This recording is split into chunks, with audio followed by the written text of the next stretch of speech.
Bonjour à tous et bienvenue chez En Dialecte. Aujourd'hui, nous continuons notre série sur les maladies génétiques et aujourd'hui nous parlons des maladies chromosomiques.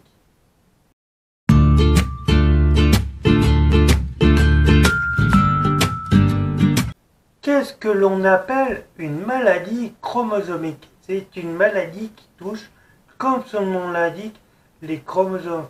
Nous sommes porteurs dans notre ADN de plusieurs binômes, puisque nous prenons les chromosomes de notre maman, un géniteur femelle et géniteur mâle, pour faire on prend la moitié de l'un, moitié de l'autre, hop, et donc c'est des paires. Malheureusement, il arrive des fois qu'il y ait des anomalies lors de la conception de l'embryon, et là, patatras, qu'est-ce qui se passe? Au lieu d'avoir deux chromosomes, donc une paire, et ben vous en avez un troisième qui apparaît. C'est ce que l'on appelle une maladie chromosomique. Cette maladie chromosomique, elle a plusieurs origines. Alors, la première, je vais vous lire un truc simple. L'origine génétique, la trisomie, comme la trisomie 21, qui est l'une des plus connues, la trisomie résulte d'une anomalie chromosomique provoquée par la présence d'un troisième exemplaire complet ou partiel du chromosome 21. Elle survient sans aucun antécédent familial dans la grande majorité des cas, souvent en lien avec un âge maternel élevé. C'est pourquoi, lorsque vous arrivez à un certain âge et que vous avez un enfant de façon dite naturelle, donc in vivo, on va être au niveau de la génétique, au niveau de la médecine, plus dans la crainte de l'arrivée d'un enfant atteint d'un problème comme la trisomie 21, ça peut être d'autres. Donc les médecins vont être alertés par une nuque un peu épaisse. Ils vont être alertés par plein de choses. Donc on va avoir droit en tant que parent et surtout en tant que future maman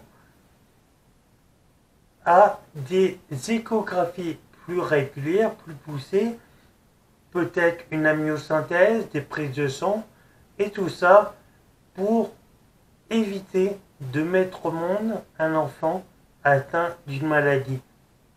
Vous allez me dire, mais attendez, qu'est-ce qu'on cherche? De l'eugénisme? Non. Comme je vous le rappelais dans ma première vidéo sur les maladies génétiques, qu'est-ce que l'on souhaite? On souhaite juste que l'enfant qui vient au monde dans un pays et un monde qui n'est pas forcément le mieux adapté, qu'est-ce qu'on cherche? On cherche à ce que cet enfant puisse vivre correctement et dignement dans un monde qui lui conviendrait le mieux. Et surtout, n'oubliez pas une chose, si vous faites un enfant tard, quand je dis tard, c'est, on va dire, à 40 ans. Quand l'enfant aura 20 ans, j'en aurai 60. Il aura des besoins. Là, nous parlons de trisomie.